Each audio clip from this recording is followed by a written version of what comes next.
Okay, King Jesus, King Jesus. I'm doing another video about a black man being gunned down by the police. Not so much that I want to focus on this area, but I think that in modern times, something can be done about this, and things are being done about this. Both in the LA case and the Ferguson, Missouri case, the officers' names have been released. This video is about the release of the names of the officers, police in Los Angeles who murdered Ezell Ford. I think with the release of these officers' names, they're going to think twice now before they just gun down an innocent black man out of their racism. Because now their families are exposed, their whole lives are exposed to the public. It's a public shaming when they're named. And at least that will make one think twice. It's a humiliation. It's not condoned. And the release of these officers' names is going to have that effect.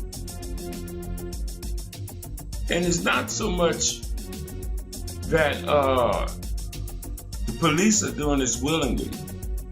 In the case of Ferguson, Missouri, and Mike Brown's murder, Anonymous released a name of the officer, and I guess that prompted the Ferguson Police Department to release the real officer's name, Darren Wilson. In this case, we have a blogger who got hold of the names, Jasmine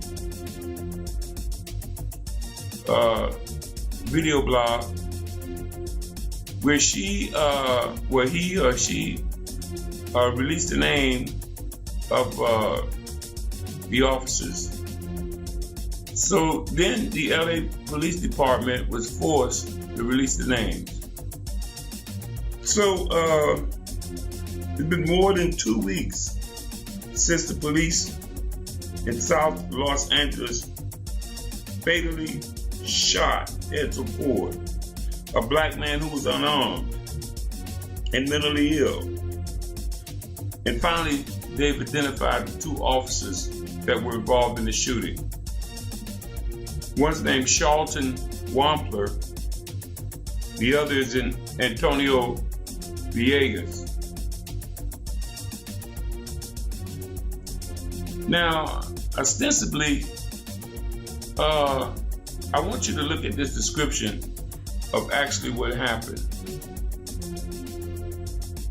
Produced by people in the neighborhood. Open his pants like this, right? Okay. You open his pants, that's how you walk. The police pull up. They jump out. As soon as the police jump out, they rush him. One of them rush him over here, this corner over here. Next thing you know, they got him over there. They scuff him up over in the corner. Somebody go and they scuff him over in the corner. And the other police jump over. And he on two of them down on here, shot. Boom! Then another shot. Boom! Another police officer, shoot him. Then another shot. Bang! And they use this video as a reason for not releasing the officer's name initially. It says the LAPD has a long-standing policy of releasing the names of officers involved in shootings after the investigative evidence of threats that could jeopardize the personal safety of the officers or their family. This is not true. This is the first time here in Ferguson, officers' names were released this soon after a black man was killed. But they're calling this video a threat to the police, because they did a video called "Fuck the Police."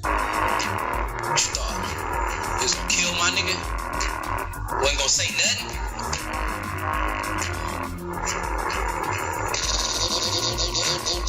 Hands up, they kill Ease. Handcuff, fuck police and fuck peace. When they kill Ease, they should've killed me. Tell baby Ease, nigga, hit the weed. When you bleed, nigga, I bleed, we family. So fuck the cops. When you see a bad nigga still squeeze, how the fuck can they tell us we free? Free. PDs is the enemies. Me. So that's what they were using to not release the names of the officers. But I'm glad they released the names, and maybe this will have a chilling effect on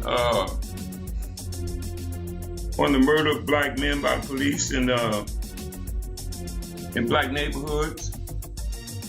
People, if you don't live in those neighborhoods and have these encounters with police, you don't know.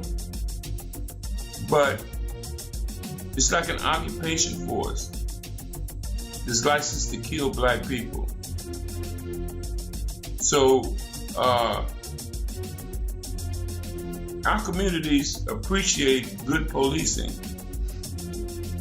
And that involves not molesting the inhabitants of the neighborhoods and not putting them in jail for no reason, to meet a quota or something like that. Good policing is to protect and serve the citizenry of a community.